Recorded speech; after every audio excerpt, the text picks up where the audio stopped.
You're probably here because you're just like me. You care about cats. You might also be like me in that I really didn't understand the plight of cats just for them to survive. We finna dig into it.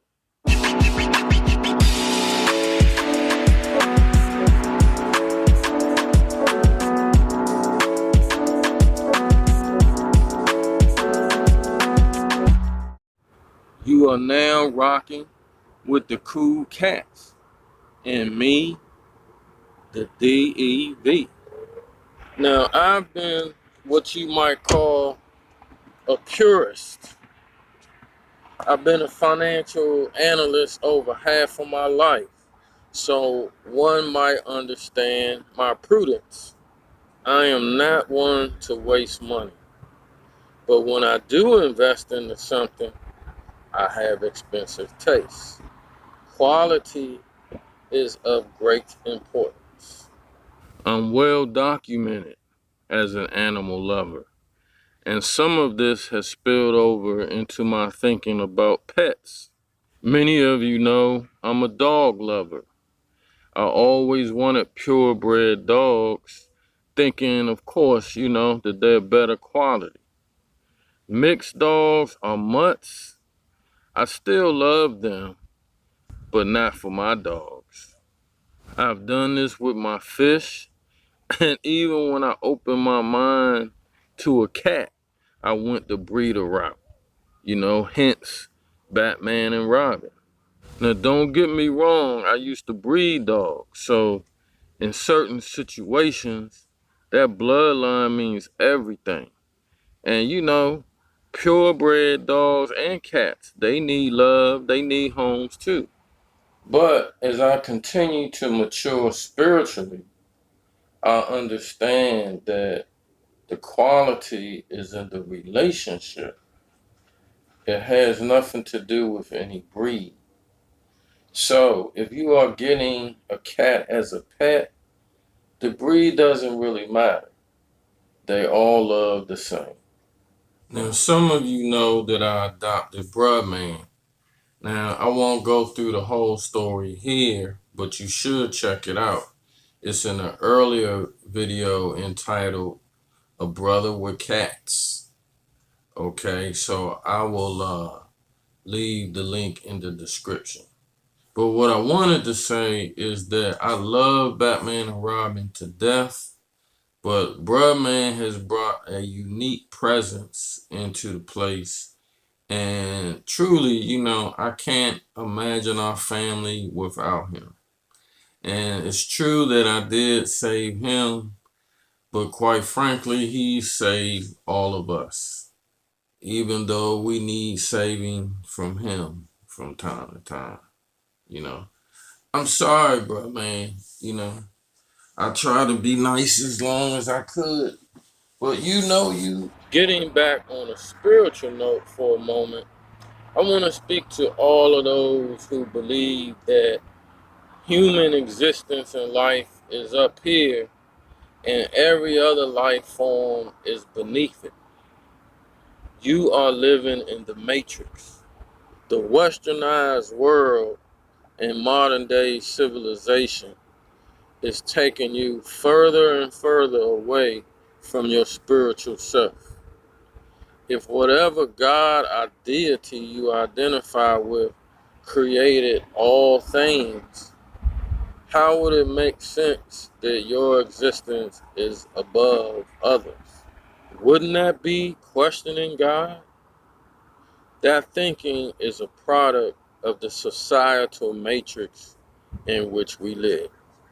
And for those who think that we are better because we are the most intelligent life form on the planet, animals have a lot of amazing gifts that humans don't.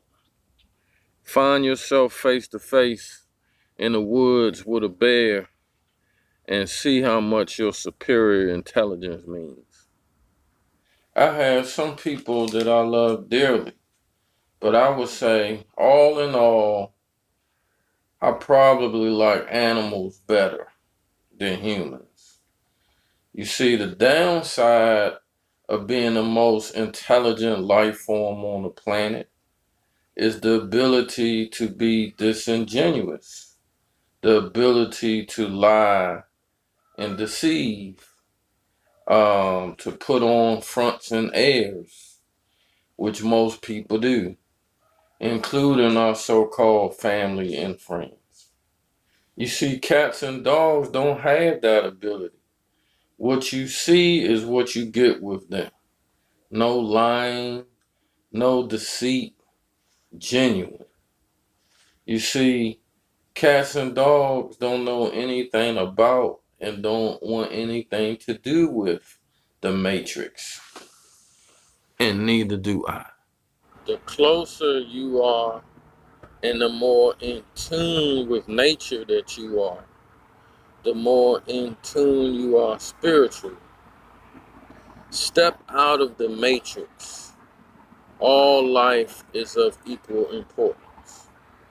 Now, I want to talk about adopting a cat from a shelter versus getting a cat from a breeder.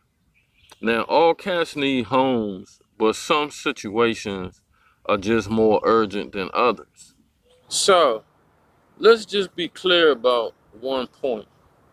My conversation with you here today is about saving the lives of cats by adopting them out of shelters. Now, what this means is stray cats, not feral cats. Feral cats don't really need saving. Here's the difference. A stray cat is a cat who at some point was dependent on humans. Whether they live with humans or coexisted in some manner. For this reason, they are not naturally self-reliant and would struggle to survive in the wild or on their own. A feral cat is a cat who has never been in a domesticated environment, basically a wild cat. These cats live in colonies.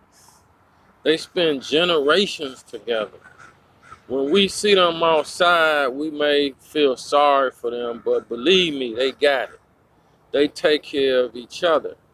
Their home is with one another outside in the wild. When a cat is in a shelter, they are essentially on death row, and they don't have appeal hearings and fancy lawyers. They are on the clock. The standard hold time for an animal arriving in a shelter is between 5 to 7 days. And by then, if they are not either sold or claimed by their owner, they are put to death. Now, there are such things called no-kill shelters, which is great, but the animals have to go through such a strict criteria. Plus, these places are always full. So, for a cat to find their way into one of these places, it's almost like hitting a lottery. It rarely happens. Only 23% of all cats that wind up in a shelter are adopted. 2% wind up reuniting with their owners. And 75% of these cats are killed. This is the number one documented cause of death amongst cats in the United States. When a cat is in a shelter, unless somebody comes and rescues them, they are going to die straight up. So why you should adopt a cat? Because you value life. If you were like me and you didn't quite understand the cat's plight, or if before this video you were one of those people who sort of looked at all other life forms as beneath you, it's okay. It's a new day. We forgive you. Please Open up your heart. Open up your home. Adopt a cat. Peace.